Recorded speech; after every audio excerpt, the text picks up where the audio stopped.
สวัสดีทุกคนยินดีต้อนรับเข้าสู่ช่องบุญเทพพาแซ่บนะวันนี้เราก็จะพาทุกคนไ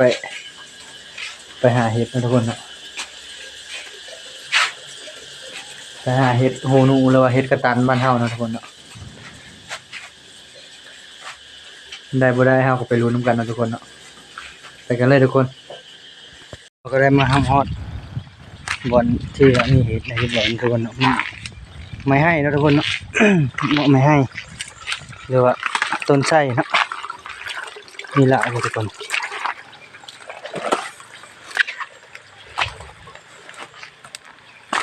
เข้ามาพูดเดียวนะไม่พูดถูกกองเฮินนะทุกคน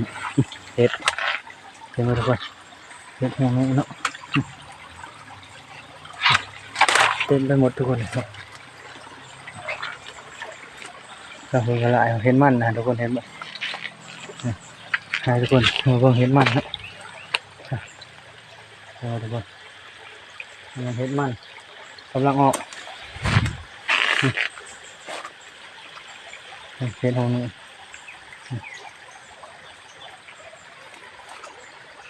ไปมาปีดนำกันเลยทุกคน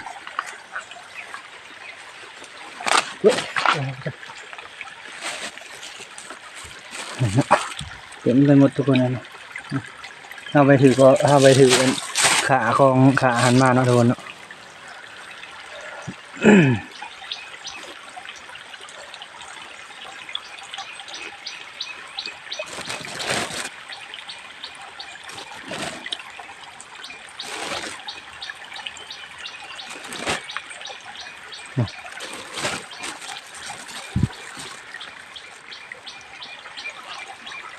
กองก็พอแล้วนะทุกคนเนาะขากองก็ทุกคนเก็บเอาเลยทุกคน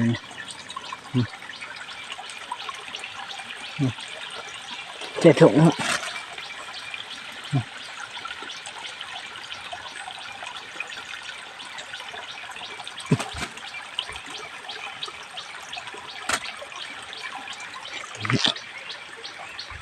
นี่ฮะทุกคน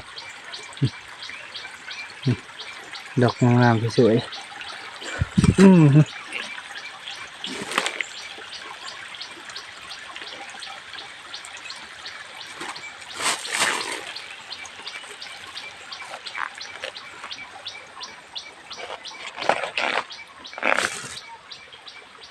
มาเด้อตัวใดต้องการเห็ดหูงูนะทุกคนนะ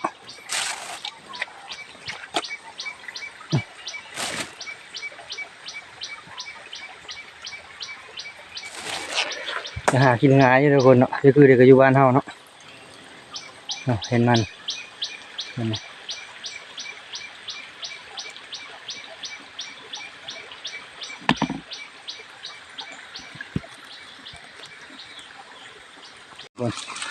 เห็นมันเนี่ยเอาเลยเห็นมันเลย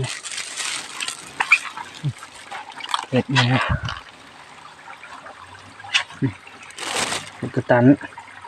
บ้านเฮาเขาเอิ้นเนาะแต่ว่าที่สีเขาเอิ้นเป็นหงส์นะทุกคนหากินยากนะทุกคนเนาะ ได้ชื่อเนาะอยู่ที่น่ะ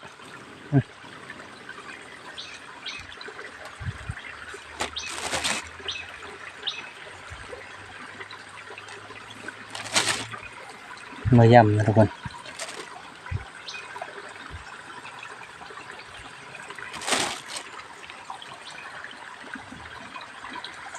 ทุกคนเราก็มาปิดเห็ดมันกันเลยทุกคนเนี่ยอันนี้คือเห็ดมันนะทุกคนเนาะเห็ดมันได้เห็ดหูหนูได้นะทุกคนเห็ดมันโอ้เห็ดทุกคนนะ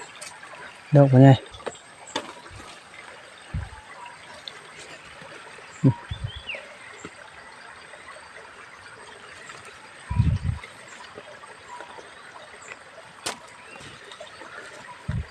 อีสองสามวันนะทุกคน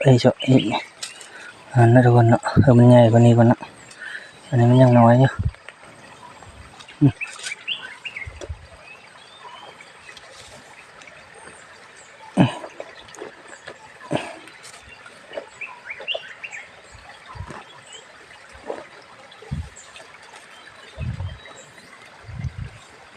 ก็ได้แกงนะทุกคนกันเนี่ยเขาคนขยันเนาะ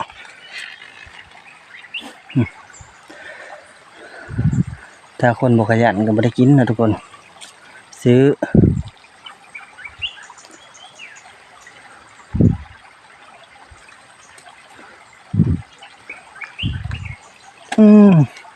ตกทุกคนเอ้ยบ่ได้ครับ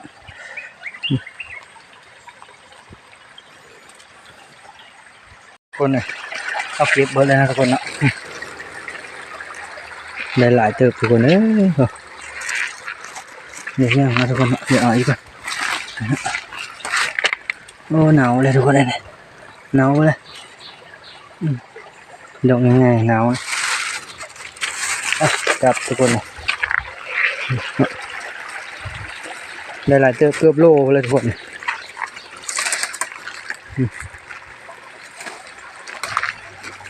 ่นะมาเอาเลยต้นไม่ให้นะทุกคน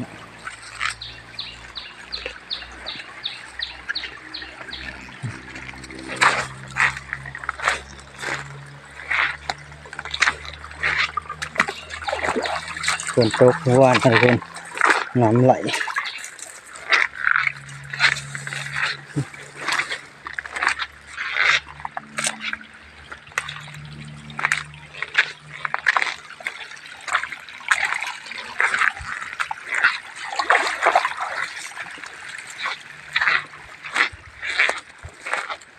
เราก็ได้ตัวนี้ผมนะทุกคนเนาะ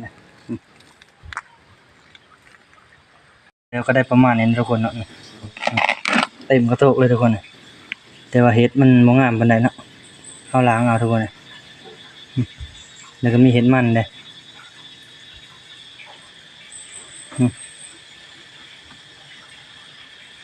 ก็คลิปนี้ก็สิมีประมาณนี้นะทุกคนเนาะฝากกดไลค์กดติดตามเพื่อเป็นกำลังใจให้คลิปต่อไปนะผมมีอย่างหลายสบายดีนะ